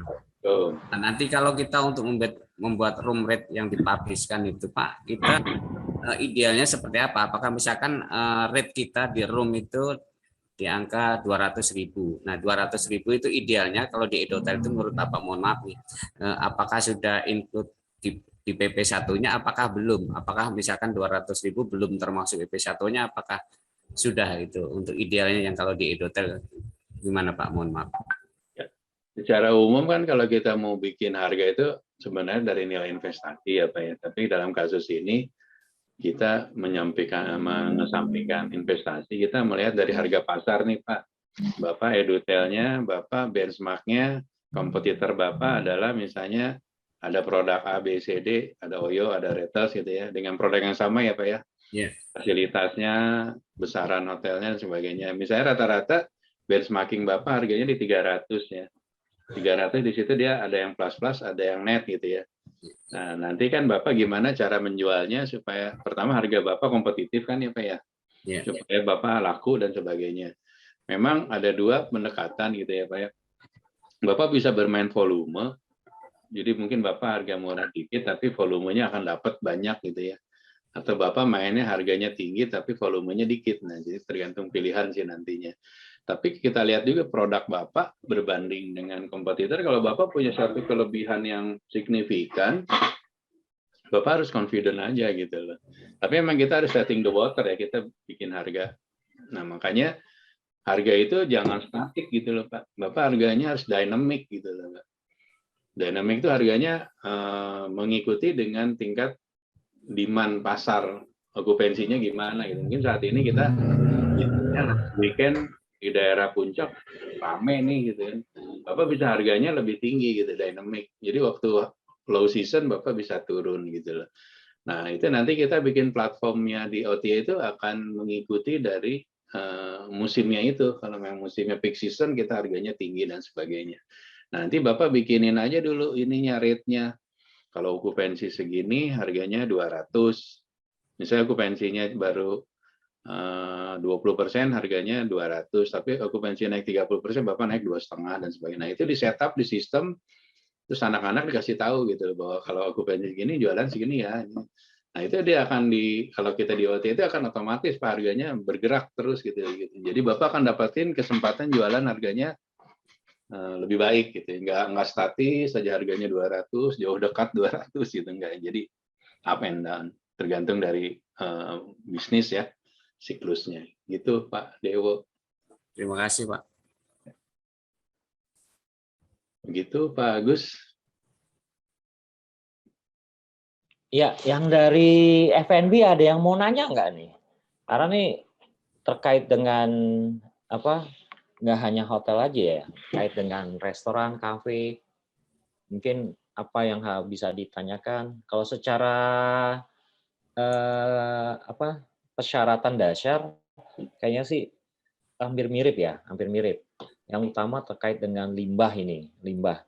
Nah, ini Bapak Ibu bisa tanyakan langsung ke Pak Dino secara teknisnya seperti apa. Ayo, jangan sungkan-sungkan. Atau tentang platingnya gitu loh. Yang gimana yang lagi sedang tren di industri. Nah, basisnya adalah yang hotel berbintang nih Pak Dino. Pak Dino kan mungkin sekarang masa pandemik ya. Masa pandemik berarti kan sudah ada adjustment terhadap standar-standar yang biasanya umum menjadi sekarang tidak umum. Nah, ya. Ayo. Bapak, Ibu. Bu Ina dari Geneng, ayo. Silakan. Dari Geneng ada nggak? Dari SMK 3 yang Tata Boga?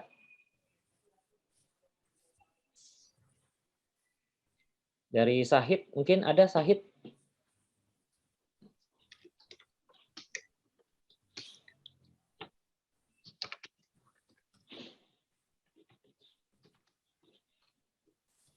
Yang dari Sahid, kan mau bangun kafe tuh.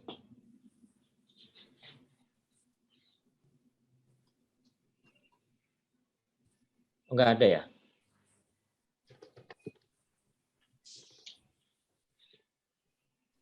Gimana nih para tim pendamping? Pak Joko Haryono, Pak Irfal?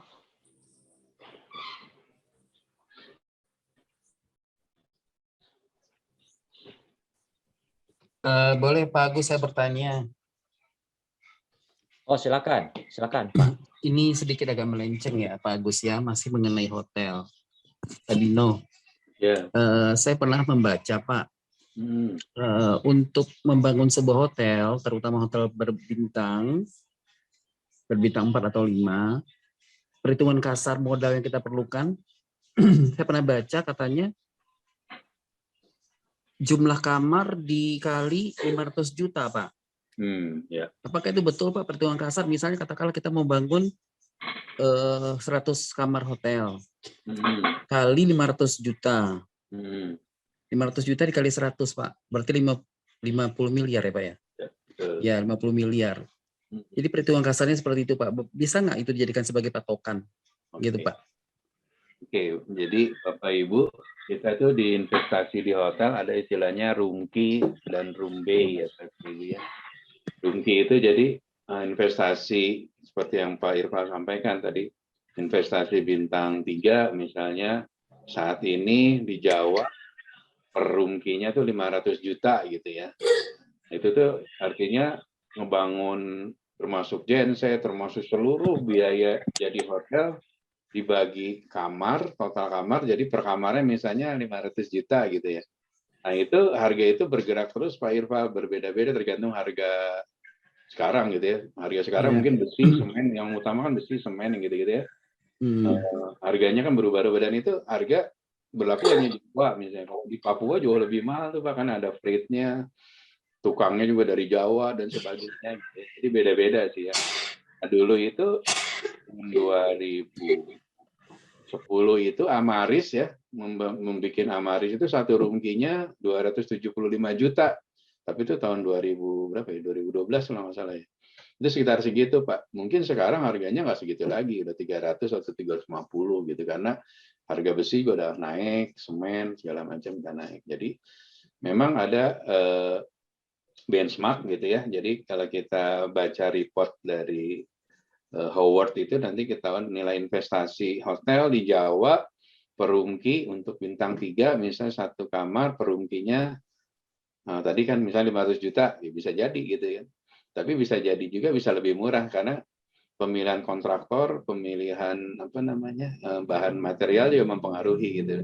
Ada satu operator karena core bisnisnya dia kontraktor, dia bisa bikin bintang 4 itu di harga sekarang itu masih di bawah 500 Pak Irfan, karena dia importir besi, dia juga ini, jadi cost-nya lebih murah gitu. Jadi tidak bisa digeneralisasi, tapi ada harga patokan pasarnya gitu. Jadi untuk Jawa per tahun ini mungkin perungkinya untuk bintang 3 misalnya bisa jadi 400 juta, tapi untuk bintang 4 ini dengan brand umum ya, tapi kalau brandnya udah gede itu lebih mahal lagi Pak. Ada satu brand itu bintang 4 per investasi per kamar udah 1 miliar tuh Pak. Makanya brand-brand besar itu dia kesulitan tuh jualan di Indonesia karena investasinya udah kemahalan. Sedangkan misalnya dia brand besar nih ya, dia investasi per kamarnya udah 1,2 miliar tuh Pak. Jualan di Bandung harganya 700 juta tuh nggak nutup tuh Pak. Bisa balik modalnya 30 tahun something gitu. Nah itu kembali di masing-masing brand juga. Jadinya brandnya tergantung. Kalau brandnya lokal sih biasanya lebih murah ya. Karena kalau brandnya global itu safety-nya jelas lebih mahal, terus pemilihan produknya jauh lebih banyak imported item juga, itu pengaruh. Jadi kurang lebih seperti itu Bapak Ibu, kita ada namanya harga rungki untuk beberapa daerah ya, dan masing-masing itu berbeda daerahnya dan masing-masing brand juga beda harganya. Gitu. Oke. Ada lagi nih pertanyaan lain Pak Dino, boleh? Boleh, silakan. Jadi gini Pak, saya ada tuh sebuah profil Instagram sering lalu lalang di beranda saya Pak. Jadi profil Instagram itu dia buka kursus bagaimana kita membangun sebuah hotel. Dalam waktu 1 bulan kursusnya Pak, dengan biaya lumayan mahal 15 juta. Tapi dengan syarat Pak, kalau kita memiliki lahan paling kurang 200 meter, kita sudah bisa bikin hotel Pak. Dan 1 unit ruko. Gitu. Lokasinya boleh lebih bagus lagi di jalan utama ya. Nah, nanti uang yang datang, break even point itu cepat Pak, dibandingkan kita sewakan ruko itu buat konvensional biasa ya, bukan buat hotel gitu. Jadi dia membuat rahasianya Pak. Jadi kursus itu rahasia membangun hotel dan uang kita bisa kembali dalam waktu yang cepat gitu. Atau punya lahan 200 meter minimal ya Pak. Dan dia sudah memberikan contoh beberapa hotel Pak di Pulau Jawa, di daerah Jawa situ, dan dia salah satu ownernya. Saya lupa namanya Pak. Itu gimana Pak? Bisa dipercaya atau bagaimana?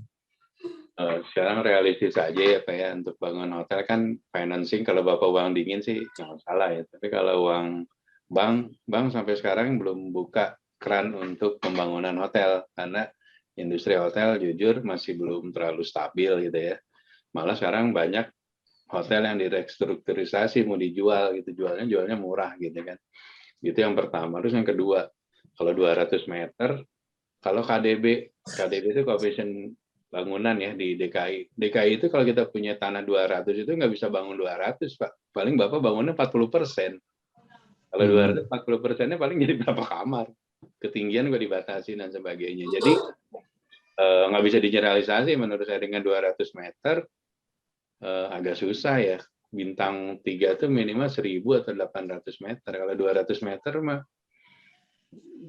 public space-nya gimana gitu, parkirnya, terus kan itu tadi ada KDB itu, KDB-nya 40%, Bapak nggak boleh bangun 100% dari 200, Bapak paling bangunnya paling 50 meter, jadi berapa kamar gitu kan, itu satu. Yang kedua, financial instrumennya, saat ini belum ada bank yang ngucurin, kecuali Bapak punya uang dingin, bangun sendiri gitu, tapi ngelihat dari prospek bisnis sih, saya melihat 2022 ya masih so-so lah, tapi belum sebaik 2019.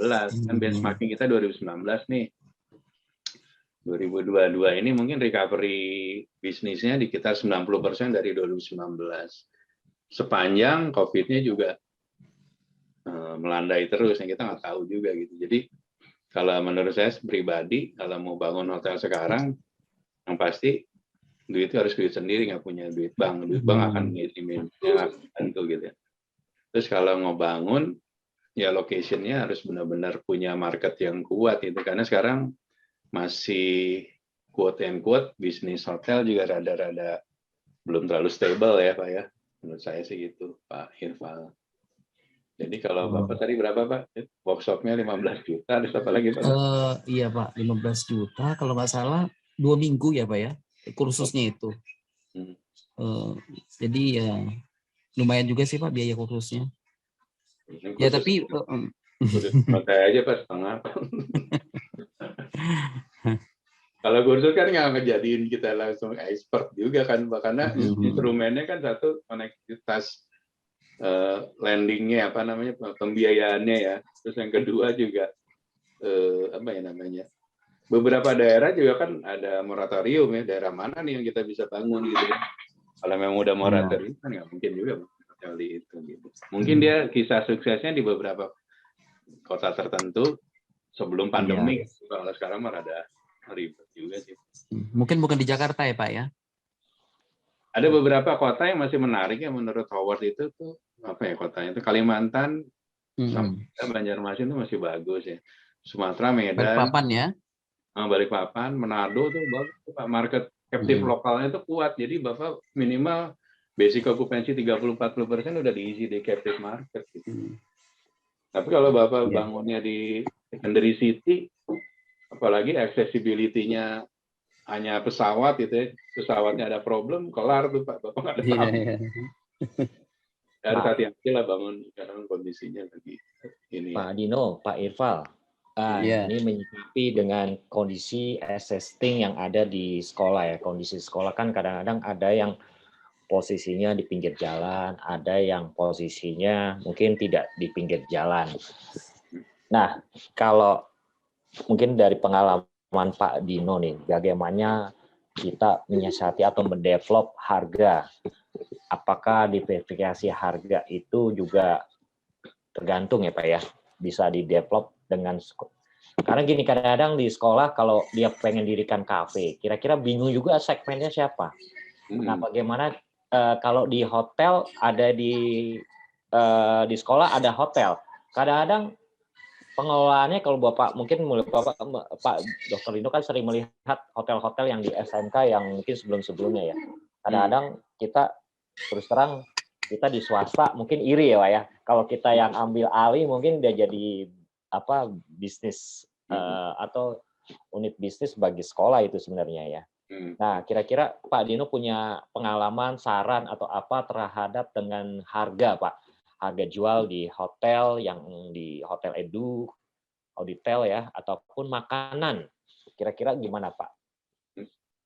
Ya, saya melihat beberapa lokasi apa namanya, detailnya udah location wise-nya sudah bagus itu loh Pak. Sayang kalau nggak dimaksimalisasi gitu ya. Terus produknya juga harus di-maintain supaya apa namanya, kita punya bisa maksimal dari penjualannya gitu ya Pak ya. Nah, memang dibutuhkan suatu, menurut saya, kerja tim bareng nih Pak. Kita merumuskan gimana memformulasikan agar si apa tuh namanya tuh kita punya Teva-nya itu menjadi profit center gitu Pak. Karena kadang-kadang saya sayang gitu ada suatu SMK di daerah itu produknya bagus ya dari sisi lokasi, terus produknya juga masih baru. Malah saya lihat ada sumbangan dari apa tuh Pak, kitchennya masih diplastikin, laundry-nya masih diplastikin, belum di unboxing.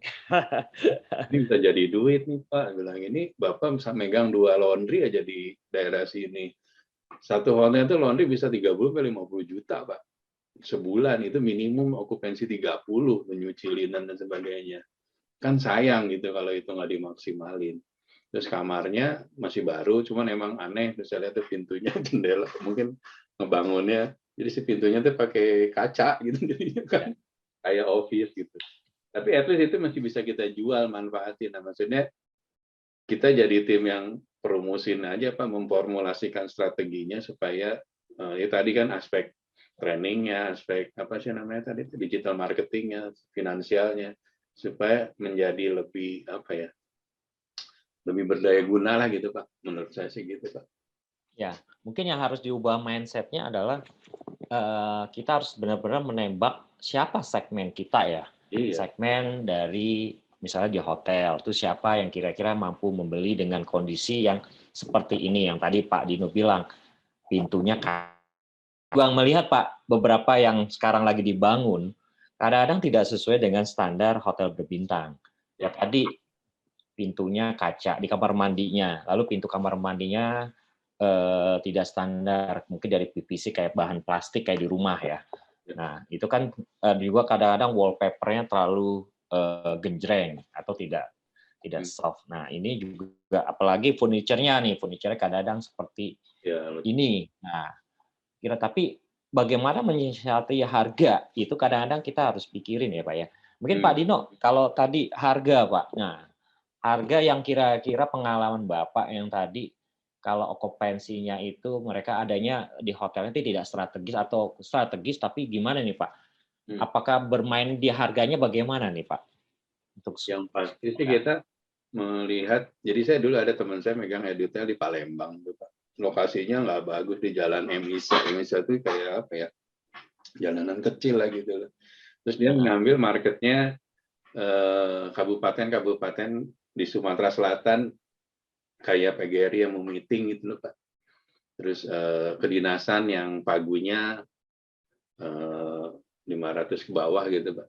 Nah dia melakukan roadshow tuh jualan tuh ke kabupaten-kabupaten itu.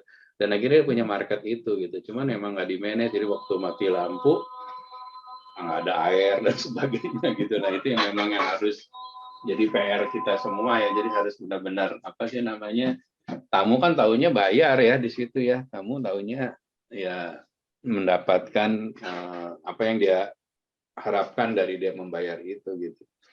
Nah, ya saya sarankan itu mungkin Pak, Bapak mungkin kita bisa jadi bantu tim lebih make it profesional lah, at least itu untuk supaya jualannya bisa lebih maksimal, mulai dari tadi strategy, terus promotion material, training dan sebagainya gitu Pak. Iya.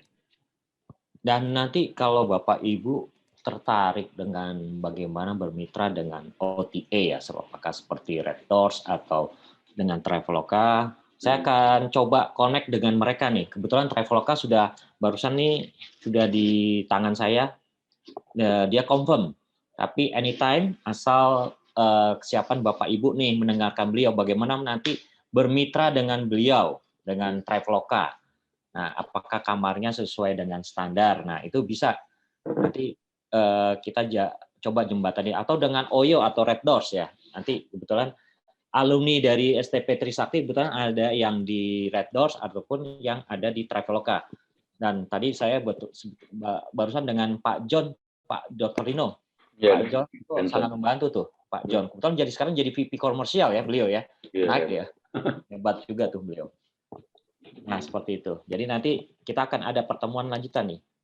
Ayo, teman-teman, ada yang mau nanya atau apa? Mungkin sebelum kita akhirin sesi ini, kalau nanti terlalu pengen nggak formal pun, mungkin kita adakan pertemuan kali ya di kampus gitu. di kampus STP Trisakti atau di mana nanti di sekolah atau bergilir ya, nanti narasumbernya juga bergilir gitu. Gimana? Silakan dituangkan idenya. Mungkin kalau pakai Zoom ini terlalu apa ya? Terlalu kurang friendly atau kurang apa ya, mungkin saya minta pendapat Bapak Ibu nih. Kalaupun nanti di tempat di sekolah, tapi kita pakai virtual kan bagi teman-teman guru yang nggak bisa hadir juga peluang, karena ini sharing ini kita buat FGD ini untuk 11 SMK agar Bapak Ibu kalau mengalami kendala di dalam TEVA-nya, baik hotel maupun kafe, saya persilakan. Kebetulan nih expert-expertnya sudah hadir semua di sini, gitu. Ada pertanyaan Bapak Ibu?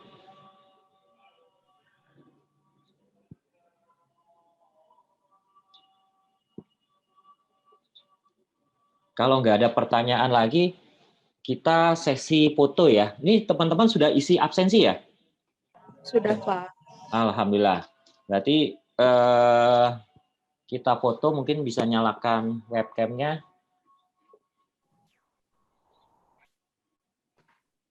Itu benar-benar kawin. Yang terlalu itu tuh sebenarnya ada. Ini. Nggak ada ya?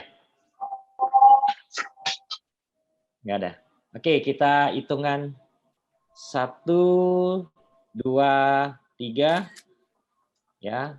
Sesi kedua, slide kedua, 1, 2, 3. Ya, terima kasih Bapak, Ibu, Pak Aming. Salam sehat Pak Aming. Pak Aming ada dari Karawang nih.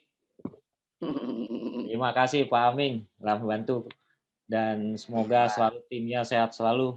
Bu Ine yang di Geneng. Terima kasih Bu Ningrum juga yang di Geneng ya, Bu.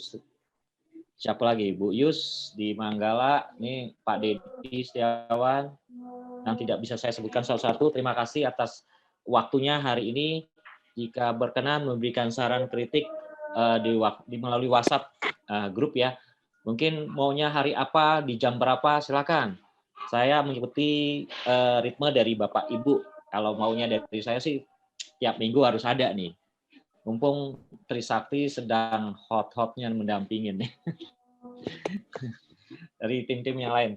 Terima kasih Pak Dr. Dino atas waktunya. Salam sehat selalu Pak. Mudah-mudahan bisnis di hotel di Belitung tetap ini. Dan teman-teman kalau mau main ke Belitung silakan kontak Pak Dino. Pak Dino nomor teleponnya ada di mana Pak? Saya share di ini ya, di chat ya Pak. Ya, di chat Pak. Nanti biar teman-teman guru kebetulan ada pengen ke Belitung bisa kontak dengan Pak Dr. Dino nih. Bisa sharing dengan hotelnya, dan kalau minta promo juga boleh. Siap. Nah, itu Pak Dr. Dino nomor teleponnya 0811222300 ya. Jangan sungkan-sungkan japri beliau kalau ada permasalahan tentang hotel. Ya, Bu Ii, apa kabar Bu Ii? Pandeglang gimana kabarnya? Bu Imas? Wah, cuma dada-dada doang suaranya. Sehat-sehat, alhamdulillah Pak Agus, Pak Dino, terima kasih sudah memberikan informasinya yang sangat penting buat kami. Ya, Bu Yus Sandrina sehat. Bu Yus tuh. Bu Ii, senang ketemu Bu Ii lagi. Nah, hari Senin giliran Manggala best practice nih. Jadi teman-teman yang mau datang ke kampus silakan menindak. Ayo datang Bu Ii. Kebetulan untuk hostnya di Manggala untuk hari Senin apa Selasa Bu ya? Selasa ya Bu ya? Di Pananan ya?